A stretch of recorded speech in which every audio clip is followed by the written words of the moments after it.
Welcome to another edition of the GM Shuffle with Michael Lombardi, presented by DraftKings and VSiN. I'm your host, Femi and Michael. Michael, you were off in the Key West for a nice little vacay as the NFL offseason is underway. Well, there's a vacay, but then the GM Shuffle doesn't stop. I mean, look, I'm down here in the Keys. I'm enjoying it. I'm following things around. I've always been a huge Jimmy Buffett fan, been to many concerts. I took my boys when they were little and made them into to the Parrot Head Nation and saw it. So when you're here, you feel Buffett, you feel Hemingway, you feel Tennessee Williams. And I was just over at the Truman White House, which I didn't even know was here before I started to come down here, which was incredible. I was on a tour with this man, Bob, who was an expert. Bob was also a part-time comedian. I urge anybody, if you go to Key West, go to the Truman Library. Tomorrow I'm going to go to the Hemingway Museum, which I plan on spending a lot of time. So it's fun. It's great. It's a little like New Orleans. You can walk everywhere, right? Because It's so small. Great restaurants, but different than New Orleans because you got the Gulf of Mexico, the Atlantic Ocean right there. So it's been a lot of fun, and we're enjoying ourselves. I got my man Pat, who's really the most interesting man in America. He's here joining us along with Bernadette and Millie and I, so we're having a good time. Nice, yeah. The Truman Library prompted you to even tweet out some Billy Joel lyrics. I saw that this morning. There, yeah, you're getting going.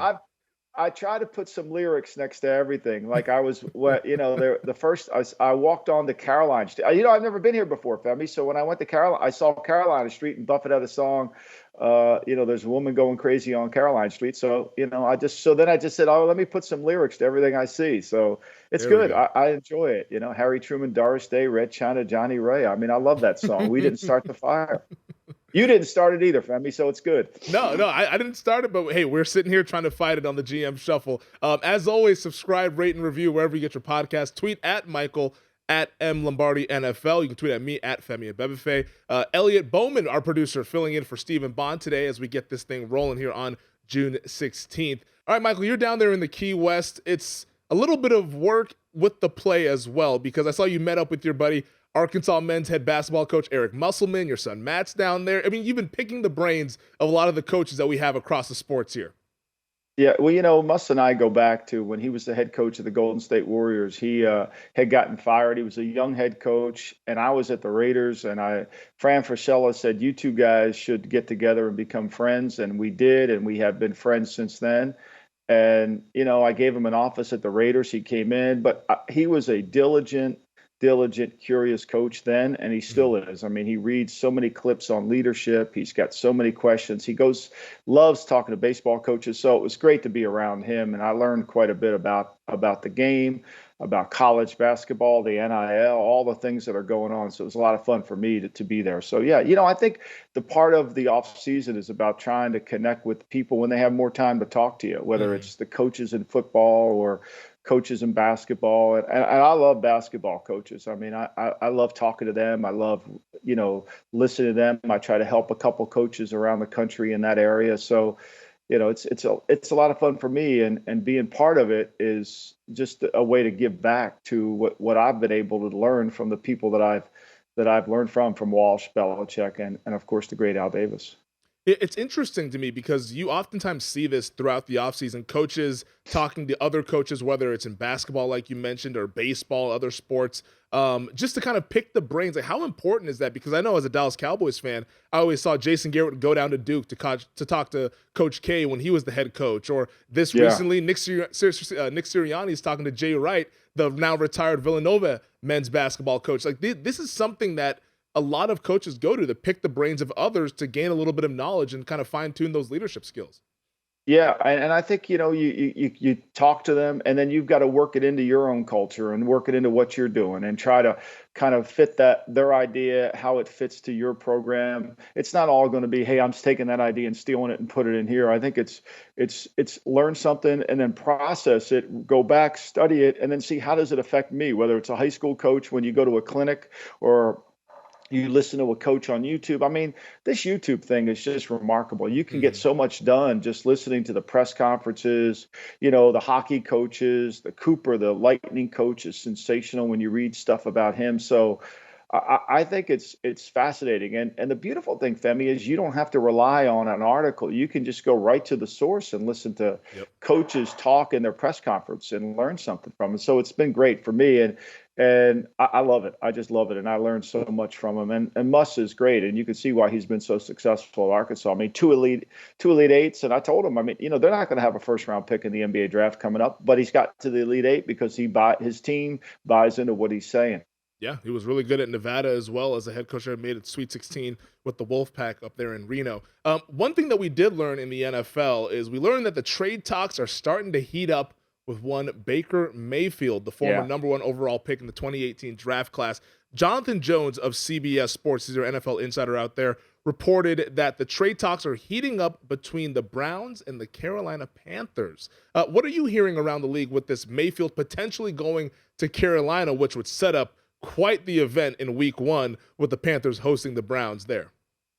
Well, I don't think the Panthers are trading Sam Darnold for Baker Mayfield. That's not the case. I think the Panthers feel like Sam Darnold in this offseason with Ben McAdoo, who's done a really good job of coming in and kind of building the offense around the skill set of the team. And, I think they want to see where Sam Darnold can get to. Now, a lot of people have dismissed Darnold, but I think when you go over his career, I think he's obviously got a lot to prove, and this is the dead end. This is the road. Either he does it or he doesn't. But I think they want to create competition. Scott Fitterer, the general manager of the Panthers, Matt Rule. I think they want competition. I think they want to stack as many guys as they can on top of one another at the quarterback position. So the Darnold for Mayfield rumor to me is just a bad rumor.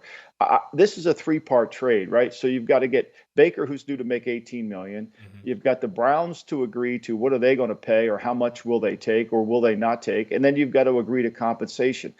I get the sense that they've been able to work some of those details out.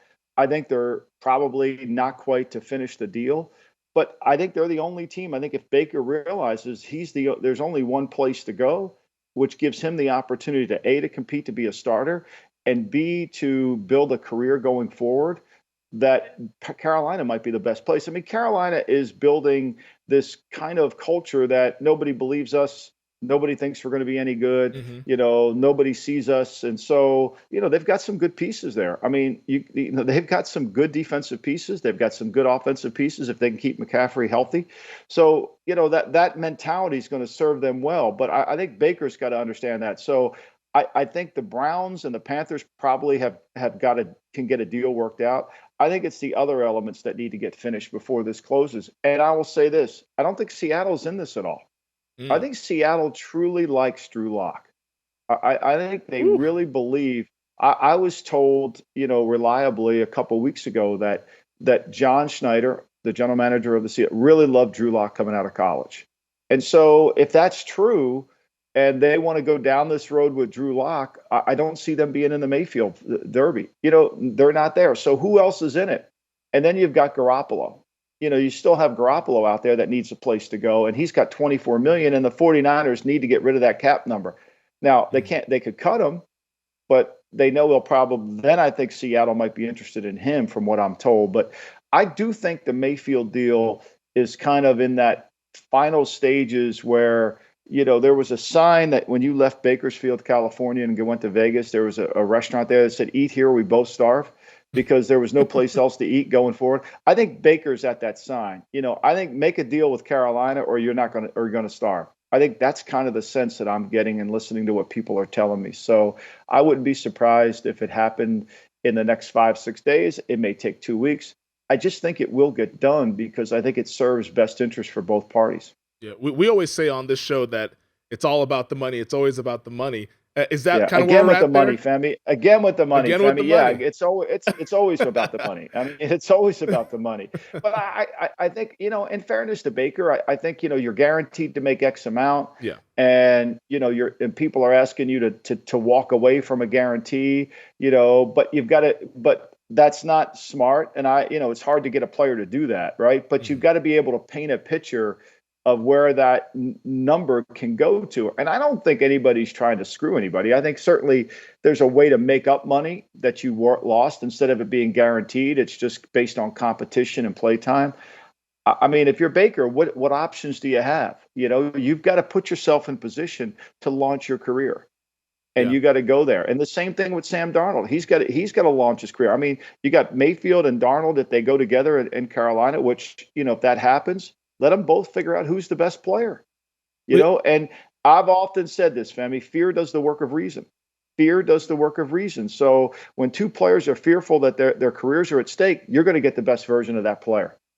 No, I think that's a great point there, especially from Sam Darnold's case as well there, where this was seen almost like the last destination for him as a NFL starter out there in Carolina. What does this do for the Panthers as a team, though? Because we've talked about the NFC South in the recent weeks here, talking about how Tampa Bay is the favorite for sure. New Orleans is a really talented team. We like their roster. But if Carolina is able to get Baker Mayfield, let's say he beats out Sam Darnold in a QB competition in training camp, what does that mean for their team? Like, how good can this team be? Could they possibly be a wild card team, or is this kind of maybe hovering around 500?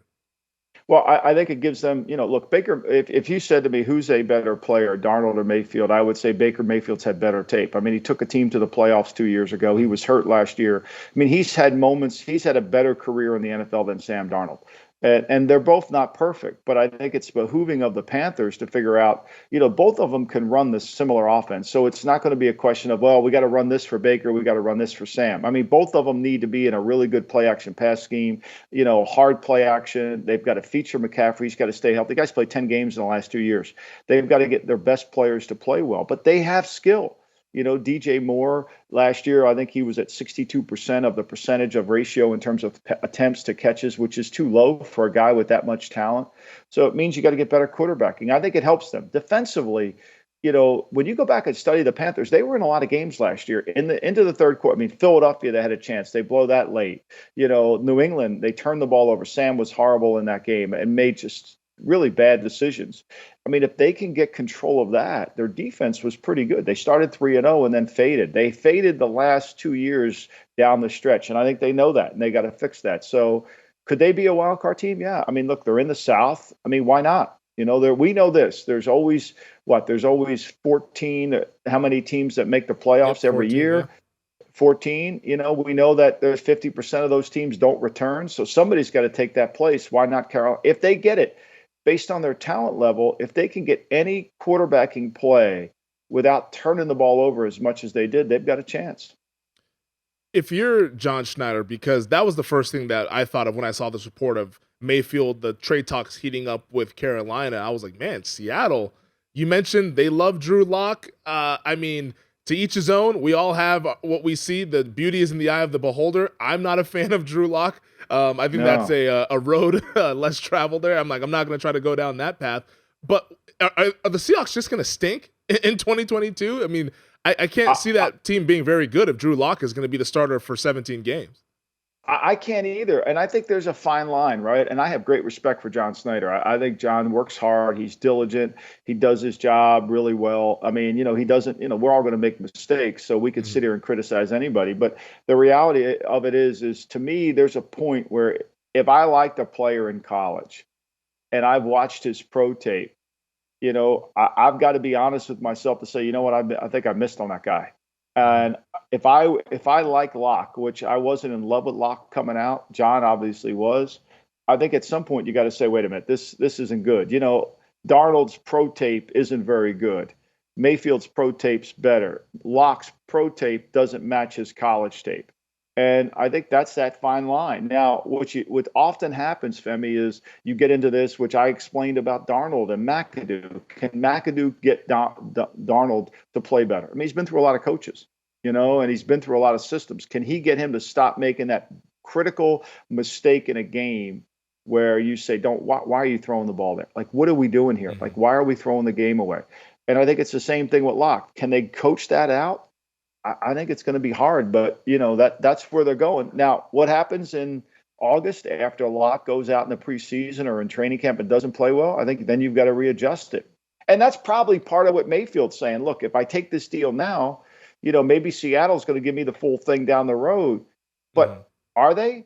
And then now you to have a great year, you can't walk into a team at the end of August and think you're going to be able to run their offense effectively. You're going to be, it's going to be too hard. You got to get in there now. Yeah, and that's why we're probably going to see some of the urgency with a potential Baker Mayfield deal to Carolina there, because like you said, they got to get him in there to get him involved. And the mini camps are this week, so the mini camp window is slowly but surely closing here. But training camp is on the horizon in late July. Let's take a quick break. On the other side, I want to talk to you about a quarterback who plays in Texas and one who's from the state of Texas. Next here, this is the GM Shuffle with Michael Lombardi. All right, Michael, we've been talking about the Arizona Cardinals quite a bit here on the GM Shuffle. Yeah. Head coach Kliff Kingsbury spoke with the media earlier this week. He said, quote, he's praying that a deal gets done before training camp for one Kyler Murray. Now, Kyler, after missing the first week of OTAs, he has come back and shown up for the weeks 2 and weeks 3, and also for the mini camp. Kyler Murray is a part of the offseason program here, but Kingsbury out there, they share the same agent. And I'm not sure if the Cardinals organization appreciates those comments, but the pressure is on for them to get something done with our guy, Kyler Murray. You know, in the NBA, I think that, I don't know if they still have this rule, but there was a time in the NBA where the agents could represent the executives and the players. They had to make a decision. Either you do the coaches or you do the players. You can't do both. Because there's kind of a conflict of interest when you do both, right? So, you know, Kingsbury's represented by the agent for Murray, you know, getting the information going through back and forth. I still don't understand, Fem, why they're in such a rush. Like, what's the urgency? Like there is a disconnect between his body language and and being the leader of the team. You know, the other night when I was watching the NBA game, it was fun. I was sitting with Musselman, so we were all watching the final game. It was great. It was like, you know, you're watching a different game when you're watching it with somebody who knows. You know, he's calling out the plays, low pick and roll, what's going on. And so it was great. It was educational for me and kind of, but the body language, I don't know if you noticed this, but the body language of Steph Curry in that game was horrible. Like, I thought it was bad. Now, I said Tom Crean, the former coach at Georgia and Indiana, I sent him a text. I said, did you notice the body language? He said, hey, no matter how great of a player you are, when you don't shoot well, your body language gets bad. Yeah. And I kind of thought that. But Murray's body language has been always bad. And then I was reminded when Budda Baker got injured, like, everybody ran out on the field to see Budda because I guess it was a really bad injury.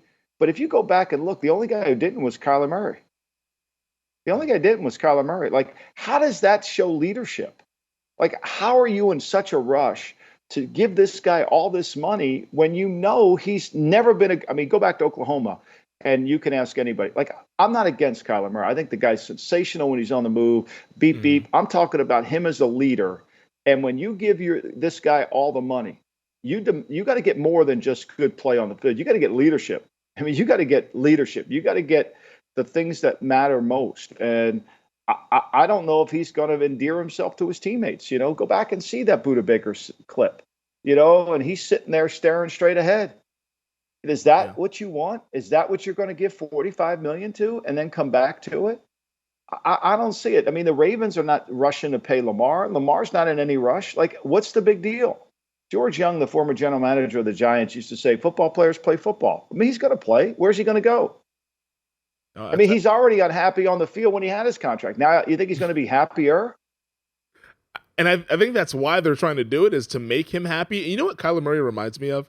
Back in the day, which is about 5-6 years ago, when I used to play pickup basketball consistently. And sometimes, I'm not a basketball player. I played football in high school, played basketball in middle school, but I can do some things out there on a pickup game, a little pickup hoops. And there's always the guy that you have on a team that maybe is more talented than everybody else, but you hated playing with him because he would always get pissed off at the teammates and, hey, like, why didn't you set that screen? Or why didn't you rebound this? And like the body language thing and just like the overall demeanor was like, I'm just better than the rest of you guys. Why don't you guys keep up with me?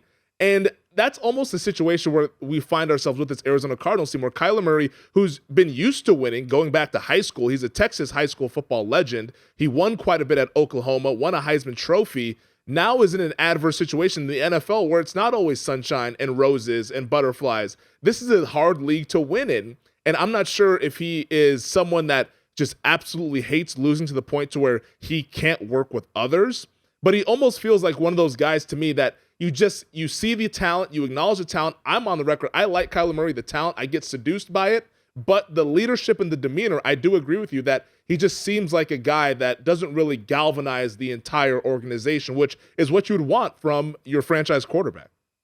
I mean, look, the Buda Baker's one of the most beloved players on the team. He had that injury, and the guy who's going to run out, and every player went out on the field except him. What does that tell you? I mean, what do you need to know? Like, you don't have to be Columbo here to figure this out. Like, I mean, just look at it. It's right in front of you. But Steve Keim, and I mean, they're as you said, you put it perfectly. They're getting seduced by the talent. And then once you pay this guy and he gets his coin, do you really think you're going to get another level? Is he going to turn it on and become a different leader? He wasn't that. You talk to some of his teammates at Oklahoma. You talk to people that were in the Elite Eight with him. You talk to anybody who's been on the backup quarterbacks at Arizona, and they're like, he doesn't even acknowledge them. He doesn't even acknowledge their presence. And so to me, he plays like a baseball player. Baseball players, they worry about their average. They worry about their air. I mean, they can be a little bit of it. But when you're the quarterback of the team, you got to be able to build unity and camaraderie with your teammates. I don't see it. I really don't. But look, to each his own. I know they're sitting there saying, and this is the cancer of the profession, oh, if we don't sign him, what are we going to do? Yeah. If you sign him, what are you going to do? If you sign him, what are you going to do? It happens in the NBA. Oh, we got to sign this guy because if we don't get him back, and then all of a sudden, Oklahoma City's getting more first round picks because they're taking on these shitty contracts, because you had to do it, right? It's remarkable. Yeah, no, it's Kyler, the talent. I think he has that stuff figured out, and obviously he can get better as a player. But in terms of galvanizing and being a leader, and it's tough. And I'm just reading what I've seen from an outsider. I'm not inside that locker room. I don't know Kyler Murray personally. Maybe he's a great guy, and he just kind of has a resting bitch face. I don't know. Maybe that's what it is. Well, but I don't think I've researched it a lot. I mean, it's not there, and you're right. Like body language matters. Like every time I talk to coaches all the time, like your body language matters. When you're sitting there on the sideline and you're acting disgusted or you're doing the John Gruden, sour puss face. I mean, people feed off of it.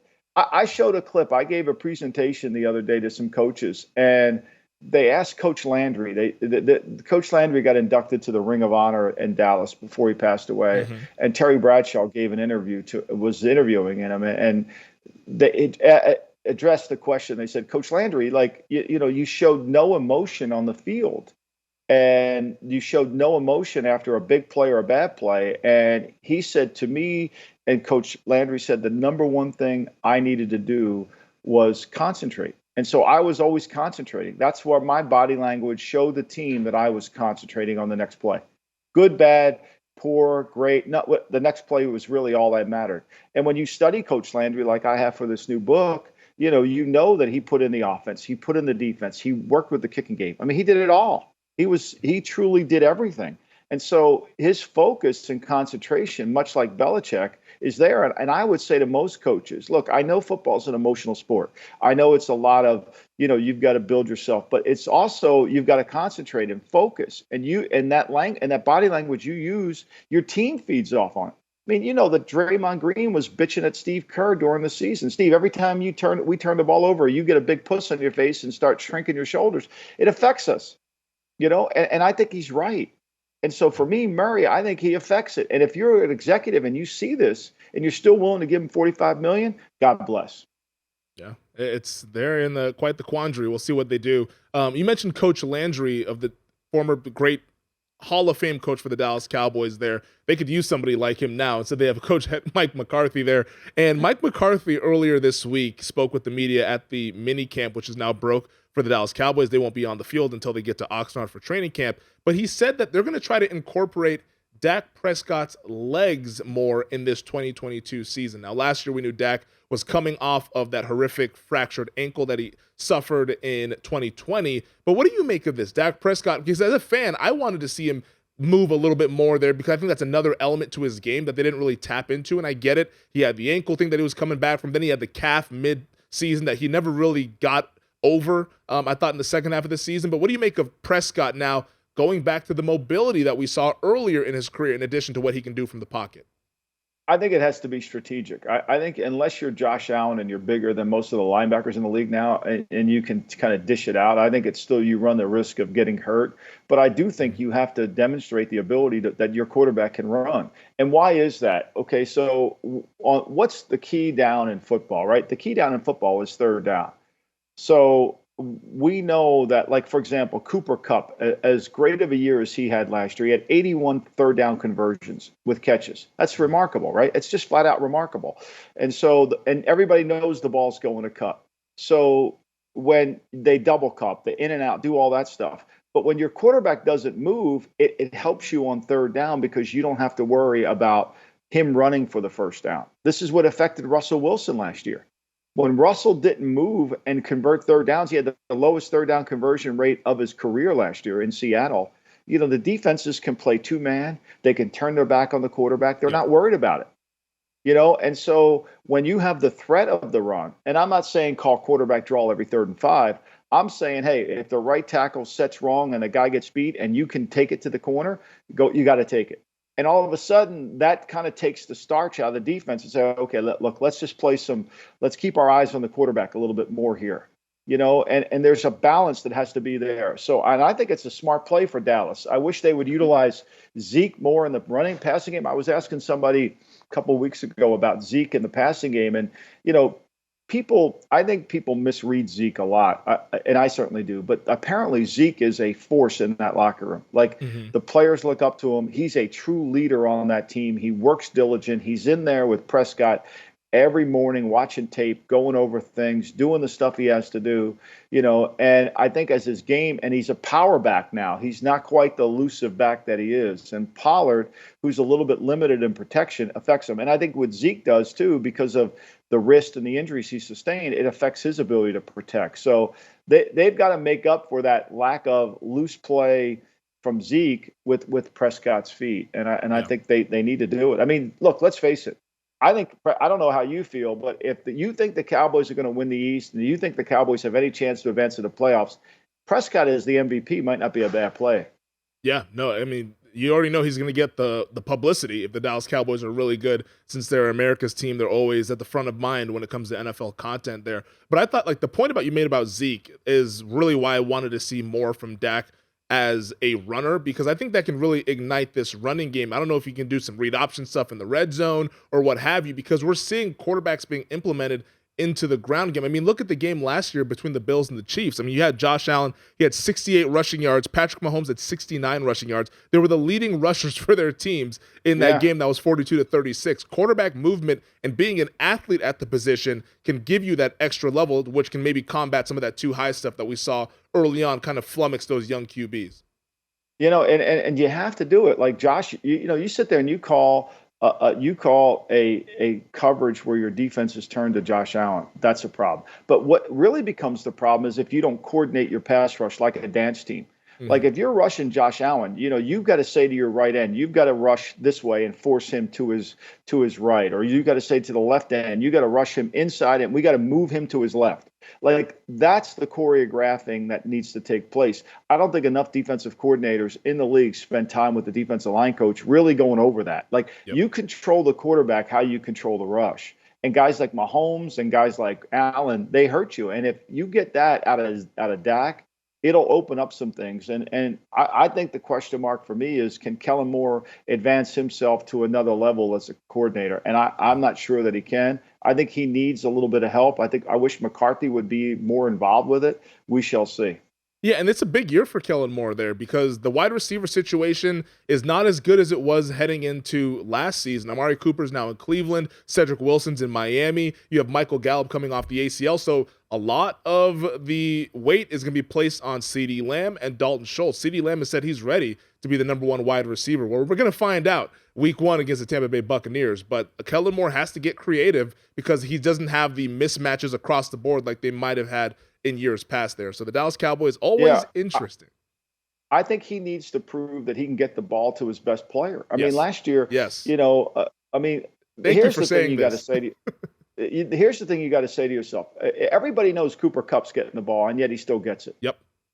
And he had I think he had 169 targets. He had I don't know. He led the league in catches, right? So it was the numbers were incredible. Everybody Hunter Renfrow was getting the ball, and yet he still had an 82% getting it. It's how you utilize them, what you do to motion them, how you get them in the formations. And I think they've got to do a better job of that. When the game, like one thing you hang around like guys like Musselman and Crean, the one thing basketball coaches always say, and Musselman's really was affected by the great Chuck Daly, is we got to get the ball to our best player when the game's on the line. Like we can't have somebody take a shot that can't make it. You got to get the ball to your best receiver when the game's on the line. Yeah, and that's, to me, that was one of my biggest frustrations with the Dallas Cowboys offense last year. I mean, CeeDee Lamb led the team in targets with 120.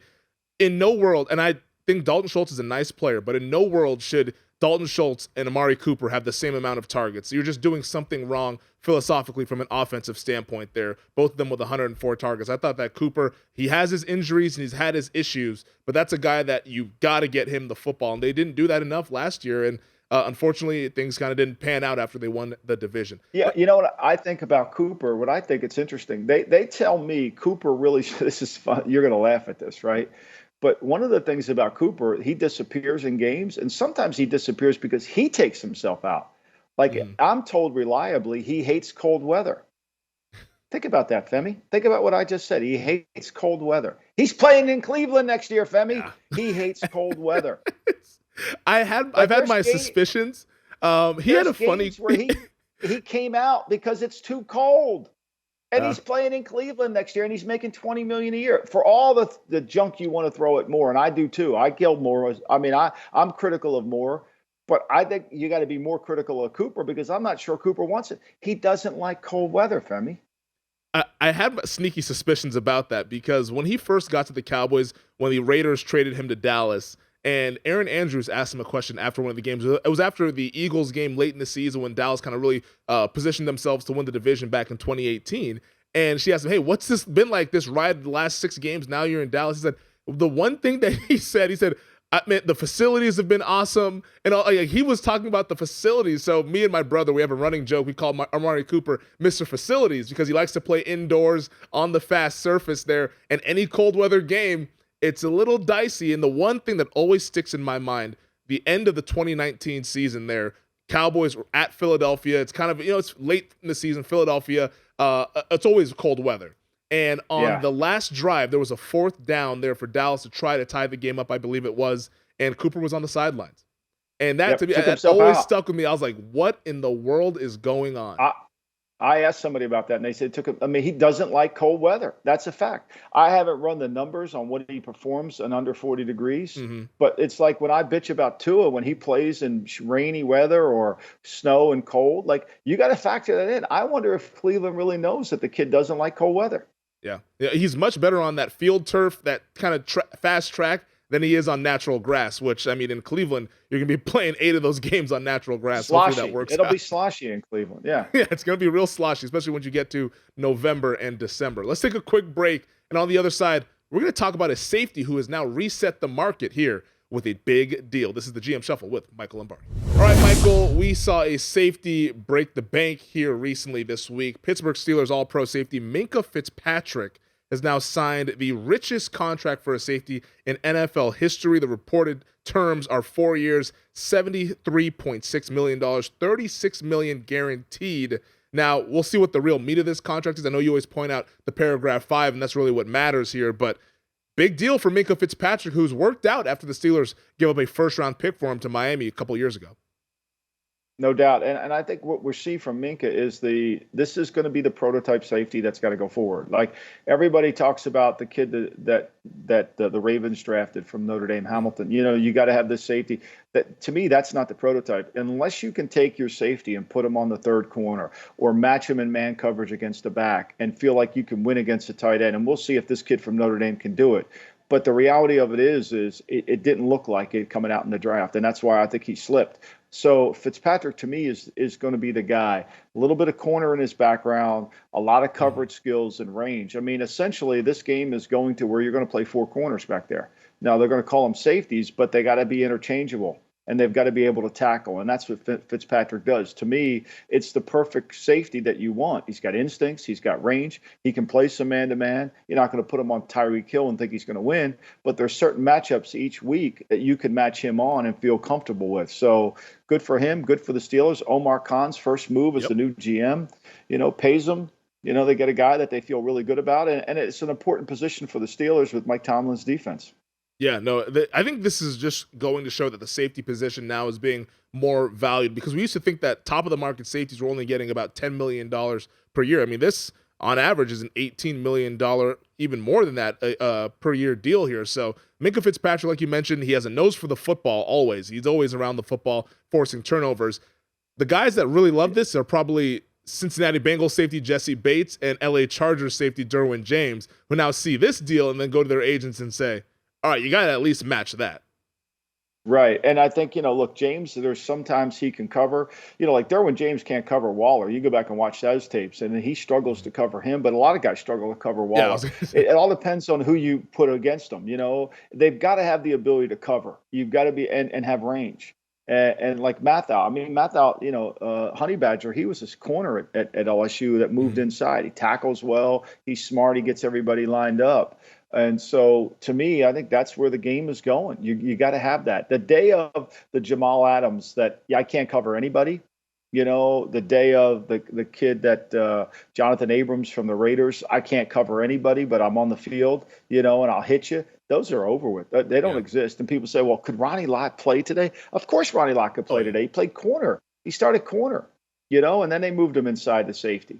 So that's what you're looking for, a guy that can play in space, can dominate in the middle of the field and tackle. The John Lynch type safeties in the box, I think they're dinosaurs.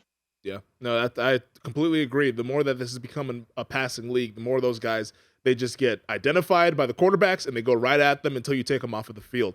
One guy who's not at minicamp hoping to get a big deal is Washington Commanders wide receiver Terry McLaurin. It's an unexcused absence at minicamp for McLaurin there, as he's hoping to get a deal. Head coach Ron Rivera said earlier this week, quote, "It's just a matter of time." Anything you're hearing with McLaurin possibly getting a deal before training camp starts?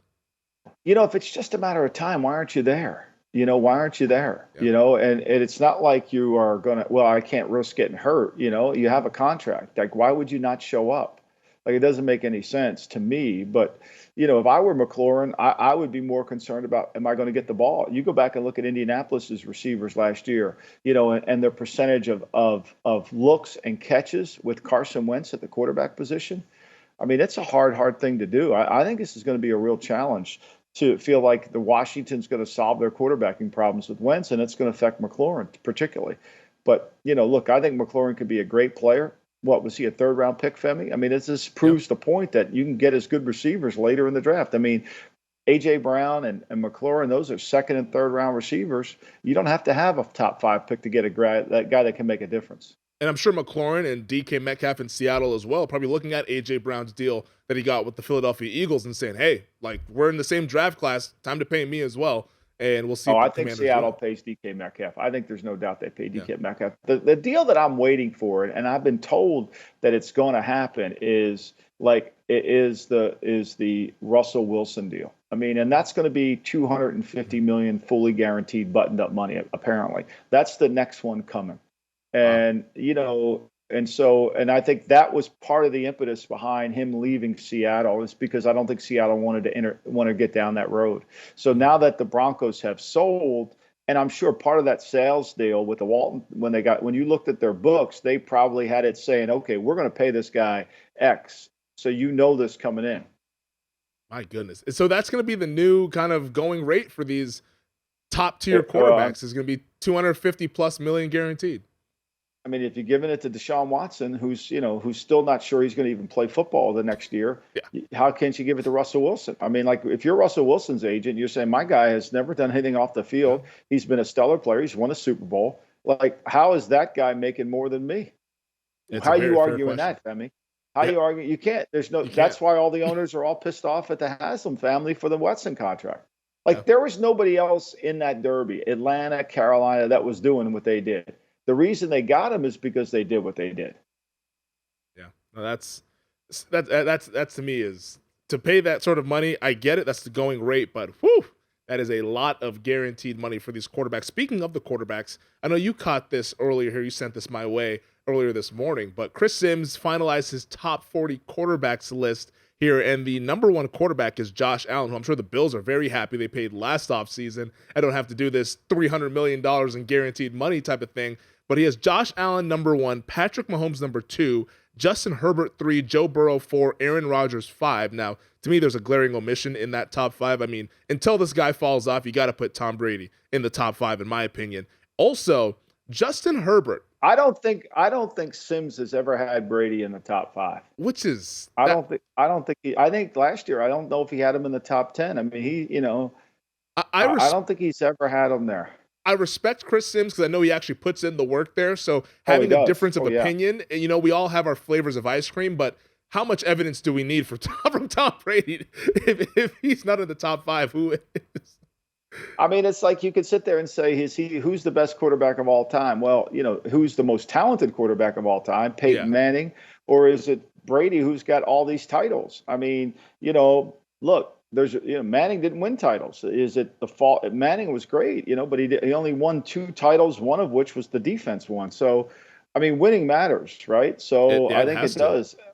And you go back. I mean, I think to me, I know Stephen Bond, and I hope things are going better at home for him, and we certainly miss him. And thank Elliot for filling in this pod. But if you're a Buffalo Bill fan, those 13 seconds aren't going to. I mean, that's just going to be a killer because he might have been. They might have won the Super Bowl if they got there. They might have. They clearly might have. Yeah. To round out his top 10, Matthew Stafford 6, Russell Wilson 7, Tom Brady 8, Dak Prescott at 9, Lamar Jackson at 10. I don't want to reveal who my number one quarterback is because we're going to talk blue chip starting on June 30th, and quarterbacks will save that all the way to the end of the offseason, so we'll touch on that late August. So I don't want to reveal who I have as the best quarterback in the NFL. But to me, the one that really stood out here, number 3 for Justin Herbert, I absolutely love him. Number 3 is too high for a guy who hasn't made the playoffs yet. I just cannot justify putting you number 3 if you have yet to play in a playoff game. I got to see that first. Well, I mean, look, Derek Carr had a hell of a year last year. He's not even in the top 10. Yeah, he's at 11. So he's at 11. And so I agree. I think winning does matter. And the MVP of the league 2 years in a row is 5.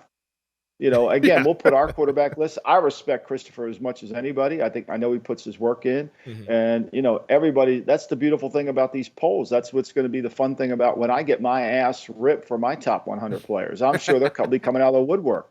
Like, how could you have that guy there? This guy's too low. Okay. Make your own list, come up with it. I mean, look, we can all talk about it. I think that's why, you almost put them in clusters because it's hard to delineate one from the other. I mean, if you had Rodgers or you had Allen, obviously Allen's younger. He's got a bigger career ahead of him, but there's nobody like Rodgers that puts the ball in the receivers. I mean, just look at the catch rate. The only guy that had no catch ratio number that was good was Scantling. I mean, he was 50%. Everybody else was incredible in Green Bay because he puts the ball where it can be catched. Yeah. To me, it's everybody has a list like you mentioned. He even has the rookies on here, which, I mean, kudos to him for trying to rank those guys. We have yet to see them play in the NFL, but Kenny Pickett is 39th there for Chris Sims, right above Drew Lock, who is coming in at 40th for the Seattle Seahawks. I don't know how you can rank Pickett ahead of. I mean, look, I don't like Lock, but I mean, I've never seen Pickett. Like, where's Matt Corral? I mean, we're not going to. I mean, I don't.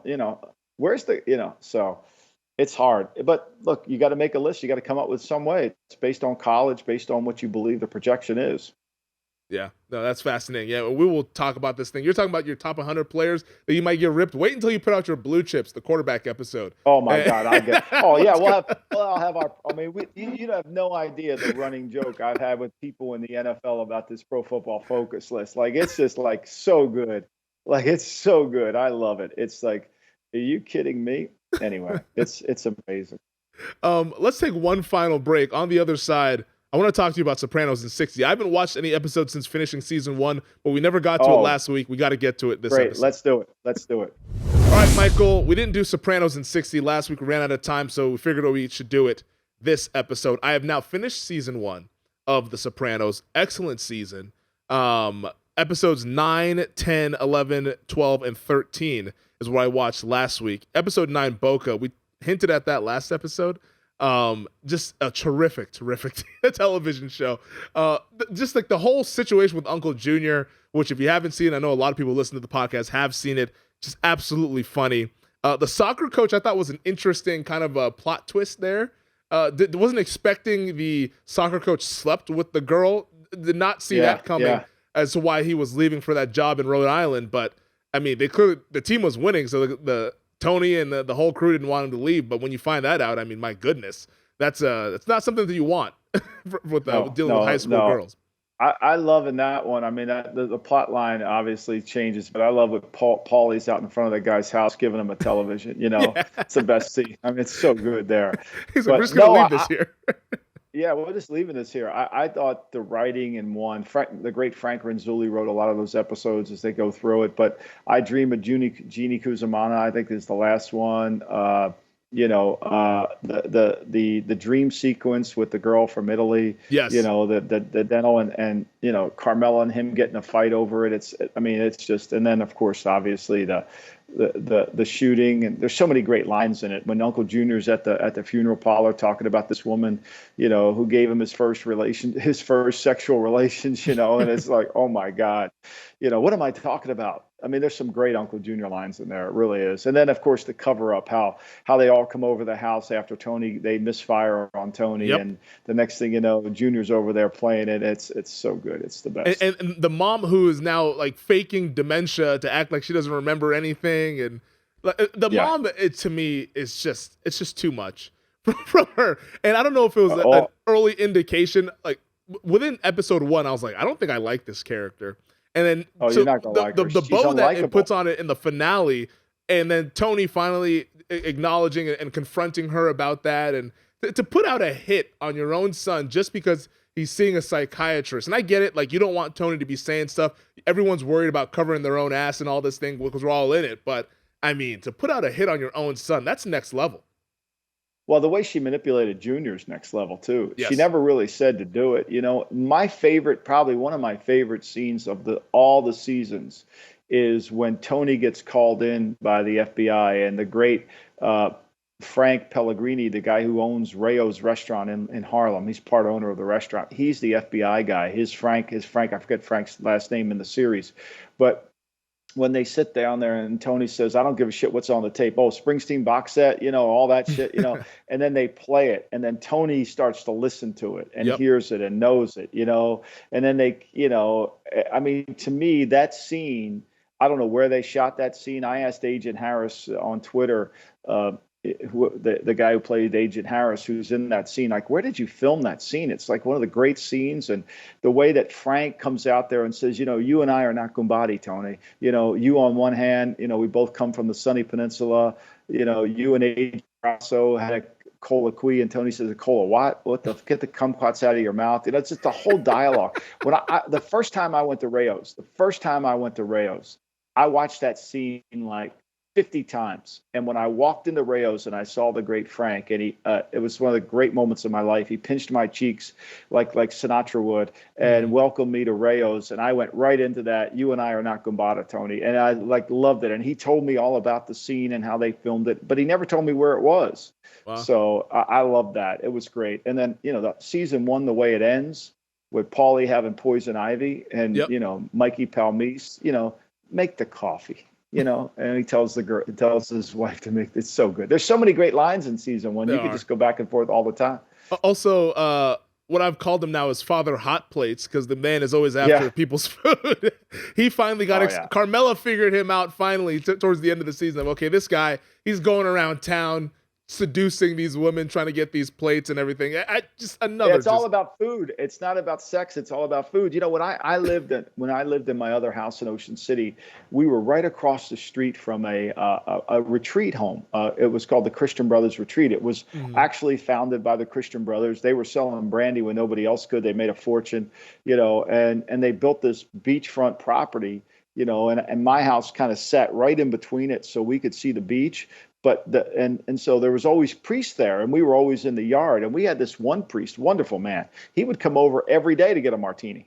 Like he'd see us out there, and the next thing you know, he was part of the fabric. and they had no air conditioning over there. So whenever it was hot, he was like, "Can I come over and just stay at your house for there?" "Sure, come on in, Father." It's like it was perfect. And they wrote that character so perfectly as I've seen it before. Yeah, no, he was just a guy. I'm like, this guy is up to no good. The minute you see him on camera, then Carmela sees it. She goes over with the whole food, and then she's like, wow, I'm not the only one that's making food for this gentleman. Christopher, who I've given a lot of criticism to throughout this first season, I actually did enjoy when he whacked Mikey P. Getting a little revenge for his guy, Brendan. I did enjoy that because Mikey P was another guy who I did not like. So Christopher getting that sort of revenge, I thought was a nice touch. So put one in Christopher's column for a little while. He went out for a jog and he said he loved me. Really all he said was take a mite off. It's the best. He loved me. He went for a jog. He loved me. I mean, it's so good. And then Uncle Chris, and then Baldy's got a poison ivy, which is the classic. It's so good. And then they're all having dinner at Vesuvio, and he's caked with Calmine lotion all over his body. It's the best. Yeah, really good. The season 1 was really good. I can't wait to get into season 2 as these storylines start to progress even further and further. So I'll get back to that this upcoming weekend, probably after the U.S. Open. Good. The U.S. Open's going on, maybe a Game 7 of the NBA Finals. So it could be a stacked sports who do you calendar. like tonight, by the way? Who do you like tonight? You like Boston tonight? I think we go 7, so I think Boston wins. I think I would lean to Boston, and I'm close to possibly betting the over in that game. The under's been cashing, but I think we're getting a little low. I think here at Cirque, I saw 209.5. So we'll see what happens. Maybe it's a wide over. I thought Boston's offense in the last game was horrible. And watching it with Muss and, they really had no flow. They really weren't calling they were just kind of loose playing it. I like Boston tonight. I think this is going to be a hard one. Although, when the Warriors beat you and Curry doesn't have an A game, that's a problem. Yep. Yeah, I didn't think that was a good sign whatsoever. Like Curry, not only did he have a bad game, he didn't make a single 3-pointer in forever. First time in forever that's happened. So for you to lose that game, if they lose the series, that's when they're going to be absolutely kicking themselves over losing Game 5 out there in the Chase Center. But Father's Day is coming up on Sunday, so happy Father's Day to all the dads listening to the podcast. Happy Father's Day to you, Michael, and to your sons as well. Happy Father's Day to my father, Abdul, and Barbershop Mike. Happy Father's Day to him as well. Barbershop, we'll give him another one. We have another one behind him, so it's good. Yeah, it'll be a great day. So we appreciate it. Yeah, happy Father's Day to all the fathers, the great things that they do and to provide. So it'll be a fun day. Yeah, can't wait for it. If we can get a Game 7 and the final round of the U.S. Open all wrapped up in one on Father's Day, should be a fantastic day. Yeah. Just pull up on the couch for about 8-9 hours and enjoy the theater. But that does it for this week's edition of the show. Thank you to DraftKings. Thank you to VSiN. Thank you to our producer, Elliot, for filling in for Stephen Bond. Thank you to you, Michael, and we'll talk next week. Thank you, fam. Thanks for watching the GM Shuffle with Michael Lombardi. And for more videos like this, make sure to subscribe to VSiN Live and the GM Shuffle podcast with Michael Lombardi, presented by DraftKings and VSiN, wherever you get your podcasts.